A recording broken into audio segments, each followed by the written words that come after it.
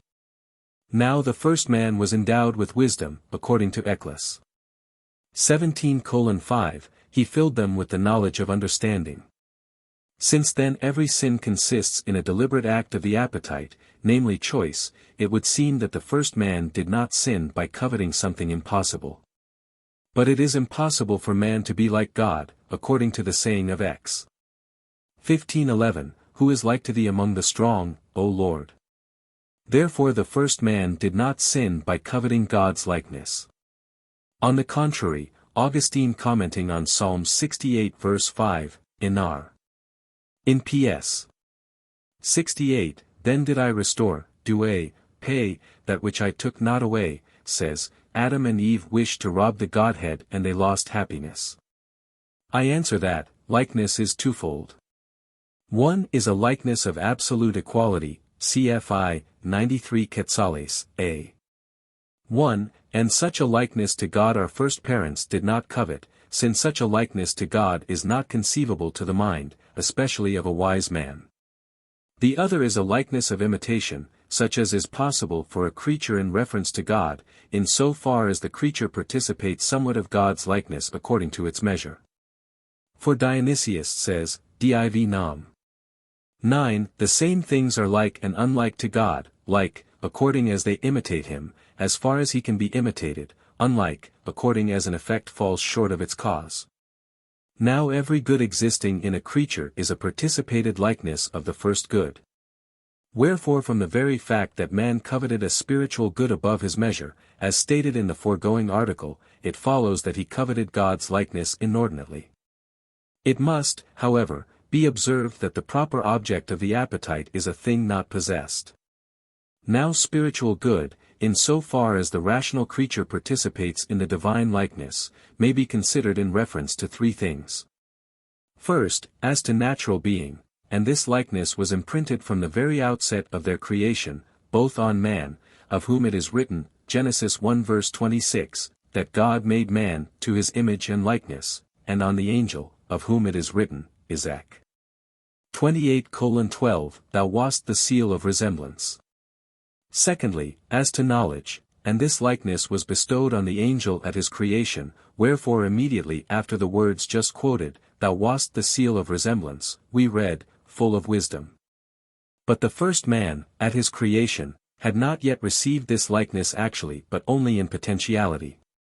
Thirdly, as to the power of operation, and neither angel nor man received this likeness actually at the very outset of his creation, because to each there remained something to be done whereby to obtain happiness. Accordingly, while both, namely the devil and the first man, coveted God's likeness inordinately, neither of them sinned by coveting a likeness of nature. But the first man sinned chiefly by coveting God's likeness as regards knowledge of good and evil, according to the serpent's instigation, namely that by his own natural power he might decide what was good, and what was evil for him to do. Or again that he should of himself foreknow what good and what evil would befall him. Secondarily he sinned by coveting God's likeness as regards his own power of operation, namely that by his own natural power he might act so as to obtain happiness. Hence Augustine says, Gen. ad lit. 11:30, that the woman's mind was filled with love of her own power. On the other hand, the devil sinned by coveting God's likeness, as regards power. Wherefore Augustine says, De vera religion. 13, that he wished to enjoy his own power rather than God's.